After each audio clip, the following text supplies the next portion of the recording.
Okay, so this is the instrument.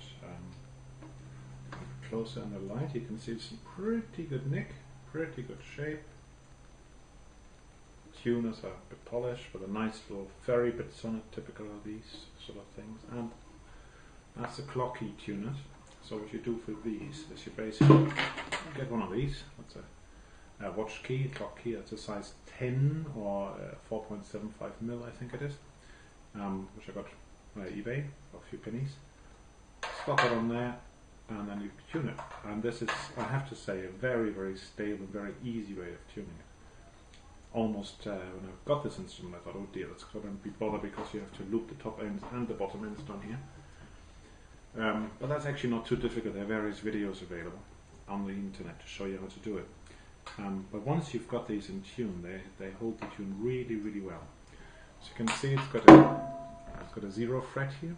So here this fret basically takes the intonation function, and the nut here is then only to hold them in place and space them. And the bridge, just see it there, it's a glass bridge, traditional for this instrument. This one is leaning very slightly forward. It's not a problem, but if I restrung it next time I probably would put it slightly more upright than that. But string height is good, as you can see here. Yeah, it's easy to play, nice to play. On the bass side it looks high but doesn't actually feel high. And on the treble side you can see it here. Put something behind it. There you go. It's really nice and easy to play. Really good nick. I'm not sure whether the camera will pick this up. There's a label, Otto Herold, Bochum, Kohlestr irgendwas, Kohlestr 211.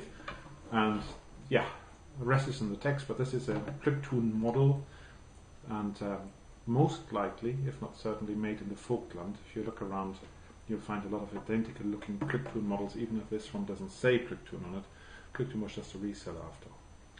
Right, I hope you enjoyed this little clipping, and happy bidding. Just last thing on the neck, you can see the profile of the neck. So it's like a very wide U. It looks a bit chunky, feels a bit chunky when you start playing, but it's actually dead comfortable. Back of the instrument.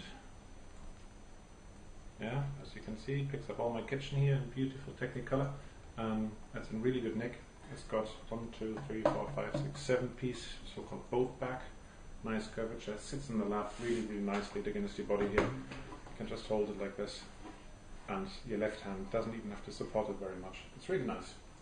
Yeah, it's also a bit stubby, and I found that quite nice if you're sitting next to somebody in a session, for example. Sometimes you've got a peg head this long, and you run the risk of poking somebody next to you. But with this document here, this instrument here, as you can see, it barely exceeds my shoulders. So it's nice and compact, and it definitely, if you listen to this,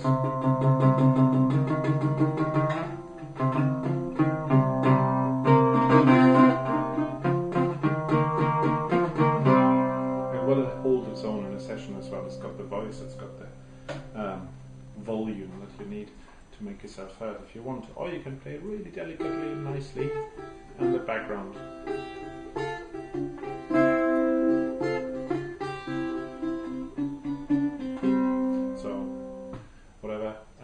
Floats your boat, you should be able to do with this instrument. It's a really good nick, as I said. The person I got it from resprayed it, I think, so you've got a nice sheen of lacquer here, but if you look against the light you see that the old layers under there, which gives it a very interesting crackled effect, but you only really see that if you look from the side. Yeah, good. I'll cut this video together, so if it seems a bit disjointed, then that's why it is.